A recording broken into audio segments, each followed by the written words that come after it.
Assalamu alaikum students. We are going to continue studying about the enzymes.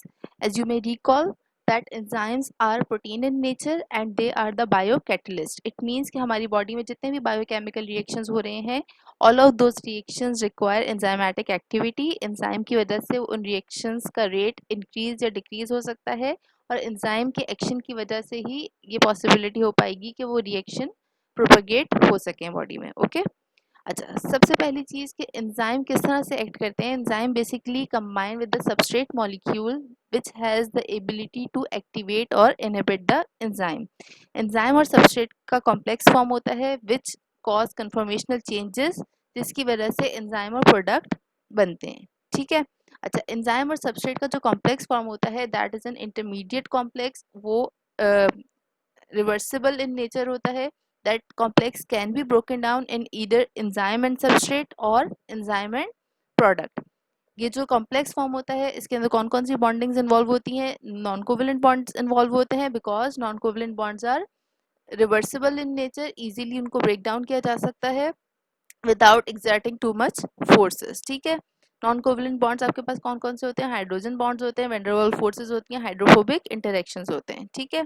So enzyme complexes basically form by the action of enzyme and substrate and the bonds involved are hydrogen bonds, van der Waals forces and hydrophobic interaction. अच्छा, enzyme और substrate की जो binding होती है that takes place on a specific site which is called the active site of enzyme.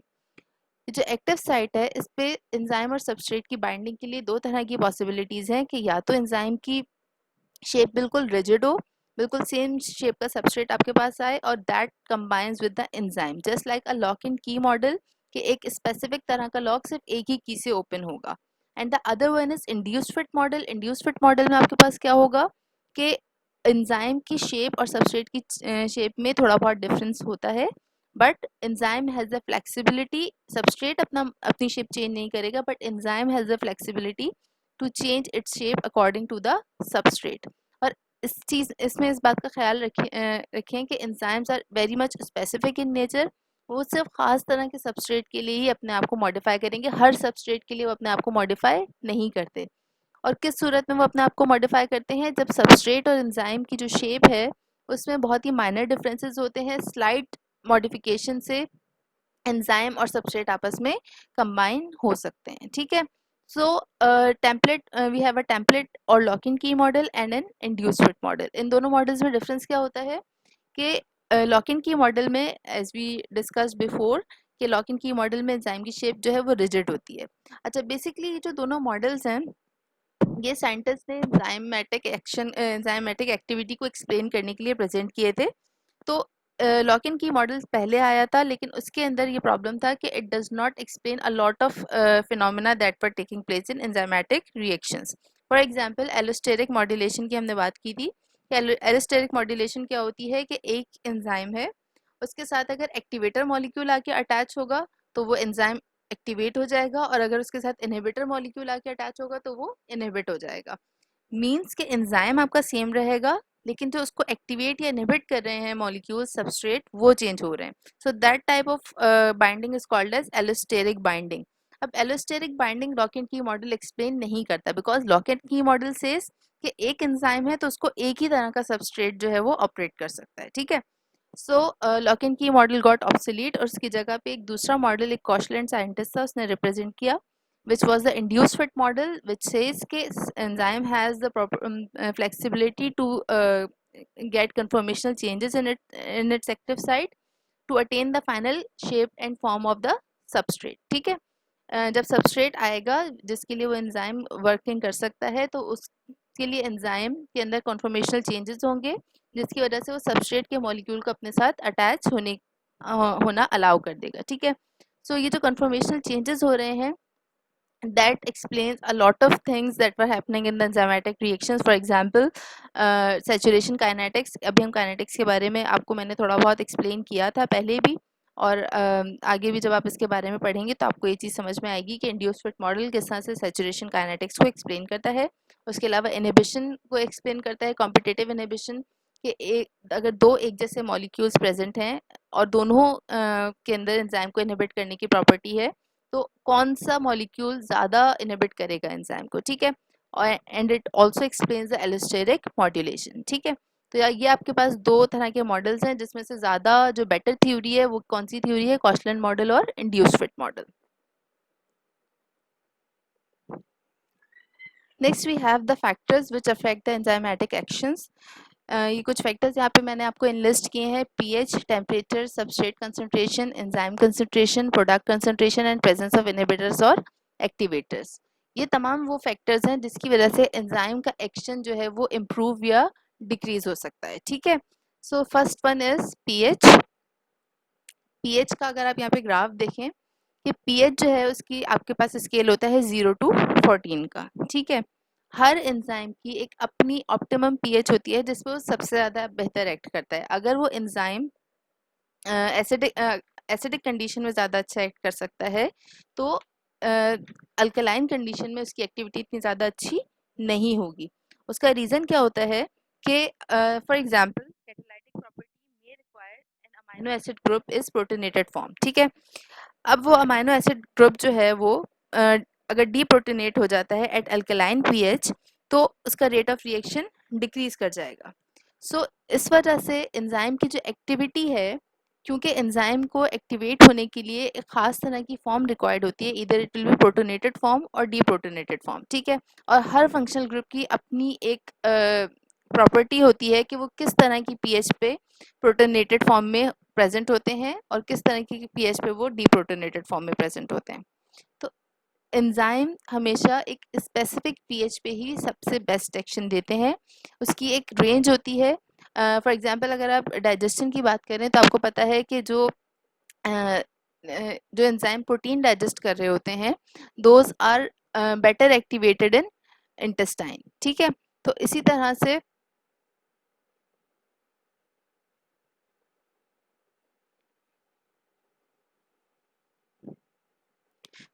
इसी तरह से हमारे पास नेक्स्ट फैक्टर है इफेक्ट ऑफ टेम्परेचर और एंजाइमेटिक एक्शन। अच्छा, एंजाइमेटिक एक्शन जो है वो नॉर्मली जैसे जैसे टेम्परेचर इंक्रीज करता है उस तरह से एंजाइमेटिक एक्शन भी इंक्रीज करता है। हमें जो आमतौर पे रिएक्शंस होते हैं, क्योंकि हमने इससे पहले की बात डिस्कस की थी कि एंजाइम किस तरह से किसी भी रेट ऑफ रिएक्शन को बढ़ाते हैं, वो एनर्जी ऑफ एक्टिवेशन को रिड्यूस कर देते हैं, ठीक है।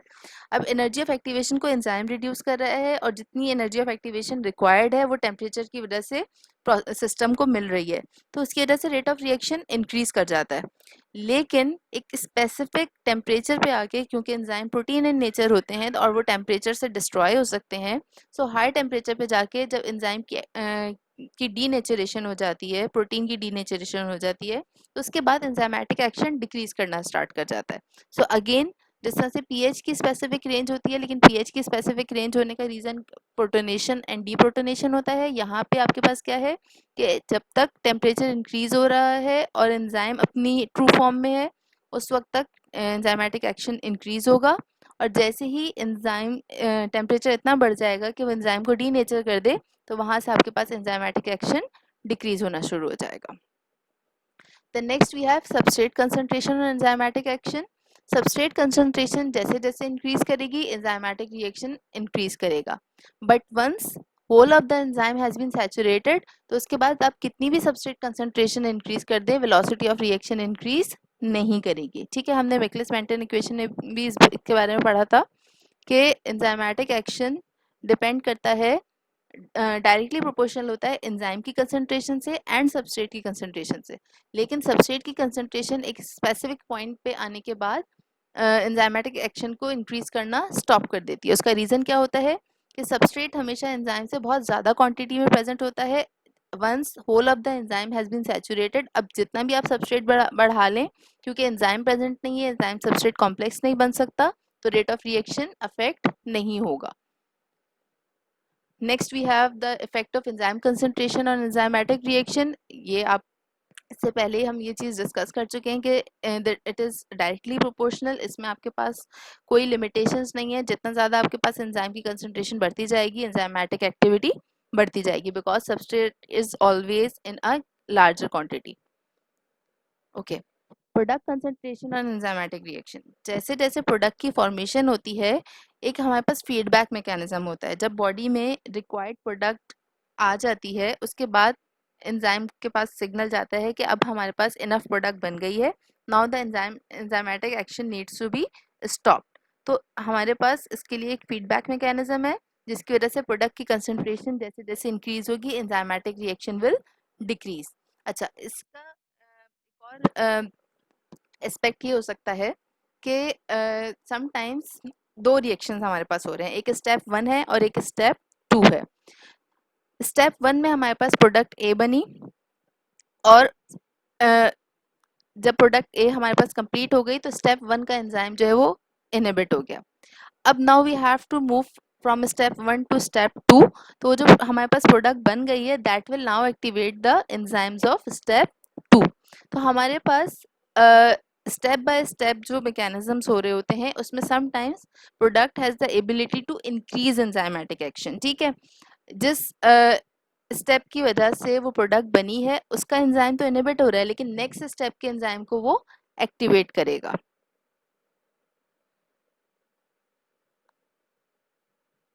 ओके, इसके अलावा हमारे पास effect of activators and modulators होते हैं। एक्टिवेटर्स, हाँ, नेम से इंडिकेटिव है कि एक्टिवेटर्स और कोएंजाइम क्या करेंगे, एंजाइम की एक्टिविटी को इन्हांस करेंगे, और कोएंजाइम्स तो अगर प्रेजेंट नहीं होंगे तो एंजाइम अपना फंक्शन प्रोड्यूस ही नहीं कर सकता। ठीक है, इसी तरह से इनहिबिटर्स होते हैं। इनहिबिटर्स अगेन नेम से ही आपके पास इंडिकेटिव है कि अगर इनहिबिटर मॉलिक्यूल आ जाएगा तो आपके पास एंजाइम की एक्टिविटी डिक्रीज हो जाएगी।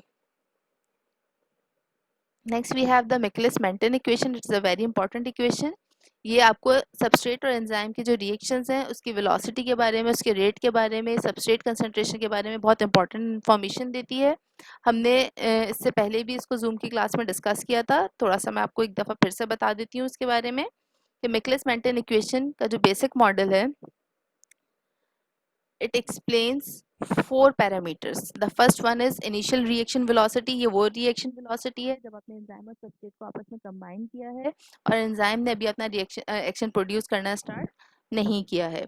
The other parameter is Vmax. It is the maximum velocity कि एंजाइम की ऑप्टिमम कंडीशंस हो, टेम्परेचर, pH और सबस्ट्रेट की कंसंट्रेशन बहुत ज़्यादा हो, उस सारी सिचुएशन में एंजाइम अपनी कितनी मैक्सिमम वेलोसिटी दे सकता है। ठीक है, and the third one is Michaelis constant which is represented by Km, और Km is a combination of three other constant K minus 1, K2 and K1. The next parameter is concentration of a substrate. अच्छा, अब हमारे पास इसकी कुछ assumptions हैं और उसकी कुछ conclusions हैं। assumption और conclusion हमने ऑलरेडी क्लास में डिस्कस की थी बट इसको हमें ब्रीफली दोबारा से एक्सप्लेन कर देती हूँ कि एंजाइम और सबस्ट्रेट की जो concentrations हैं, enzyme concentration is less and substrate concentration is higher. तो जब भी एंजाइम और सबस्ट्रेट का कॉम्प्लेक्स फॉर्म होगा तो जो बाउंड फॉर्म में सबस्ट्रेट है that will be in low quantity as compare to the free form of substrate. ठीक है, अच्छा, नेक्स्ट हमारी अजम्पशन है स्टेडी स्टेट अजम्पशन कि जो हमारे पास एंजाइम और सबस्ट्रेट का कॉम्प्लेक्स बनता है because it has the ability to break down either into enzyme and substrate और into enzyme and product, so उसकी कंसंट्रेशन आमतौर पे सेम रहती है at any given time. The concentration of enzyme and substrate complex remains same. Okay, the next assumption is initial velocity. Initial velocity वो velocity है जिसमें आपके पास जिस वक्त आपने एंजाइम और सबस्ट्रेट को आपस में कंबाइन किया है उस वक्त अभी प्रोडक्ट फॉर्म होना स्टार्ट नहीं हुई है, तो आप उसको इग्नोर कर देते हैं और आपके पास जो इनिशियल वेलोसिटी है that is basically the conversion of enzyme and substrate into enzyme substrate complex. अभी प्रोडक्ट आपकी फॉर्म नहीं हुई है। ठीक है, अच्छा, ये आपकी थ्री बेसिक अजम्पशंस हैं मिकलिस मेंटन इक्वेशन के बारे में। Now we have some conclusions. सबसे इंपॉर्टेंट कंक्लूजन है हमारी value of K M. Value of K M basically explains the affinity of an enzyme to the substrate. अगर value of K M small होगी तो it means कि enzyme और substrate की जो एफिनिटी है बहुत हाई है, एंजाइम और सबस्ट्रेट बहुत रेडिली एक दूसरे के साथ कंबाइन होते हैं और मैक्सिमम वेलोसिटी बहुत कम कंसंट्रेशन पे ही ऑब्टेन हो जाती है। ठीक है, because the numerical value of K M is equal to the half of V max. इसी तरह से a larger value of Km explains that के enzyme and substrate have low affinity और जब तक बहुत high concentration of substrate present नहीं होगा उस वक्त तक एंजाइम अपनी एक्टिविटी मैक्सिमम नहीं देगा. Okay, the next conclusion is the rate of reaction is directly proportional to the enzyme concentration at all substrate concentration. इसको हमने इससे पहले भी फैक्टर्स में डिस्कस किया था. The next one is order of reaction. जब सबस्ट्रेट की कंसंट्रेशन Km से बहुत कम हो जाती है the velocity of reaction is approximately proportional to the substrate concentration. ठीक है, अब सबस्ट्रेट कंसंट्रेशन अगर कम है Km से तो अब हमारे पास डायरेक्टली प्रोपोर्शनल बिहेवियर इसका आ रहा होता है, जिसकी वजह से हम इसको फर्स्ट ऑर्डर रिएक्शन कहते हैं with respect to substrate. Order of reaction हमेशा किसी ना किसी स्पेसिफिक पैरामीटर के पॉइंट ऑफ व्यू से डिस्कस किया जाता है. तो in this case we are discussing the order of reaction with respect to substrate, कि अगर सबस्ट्रेट की कंसंट्रेशन बहुत कम है तो in that case the rate of reaction will depend on the substrate concentration and it will be a first order reaction. And when substrate concentration is very much higher then it will not depend on the rate of then the rate of reaction will not depend on the substrate concentration and it will be a zero order reaction, क्योंकि उस वक्त वो spontaneously reaction proceed कर रहा है और वो किसी भी चीज़ पे dependent नहीं है. Okay, so this was all about the Michaelis-Menten rate constant and the Michaelis Menten enzymatic equation. अच्छा, यहाँ पे आज की क्लास में जो हमने चीज़ें डिस्कस की हैं उससे पहले मैंने आपके साथ जूम की क्लास में भी डिस्कस की थी, but since all the students were not present in the zoom class तो मैंने इसको ब्रीफली एक्सप्लेन कर दिया है. आप अपना जो जूम का इंटरेक्टिव सेशन था उसको भी सुन सकते हैं और साथ में आप इस लेक्चर को भी सुन के चीज़ों को आपस में रिलेट कर सकते हैं. इसके बाद भी अगर आपका कोई क्वेश्चन है तो once the enzyme topic has been completed तो मैं आपके साथ एक क्वेश्चन आंसर सेशन रख लूँगी. Thank you class.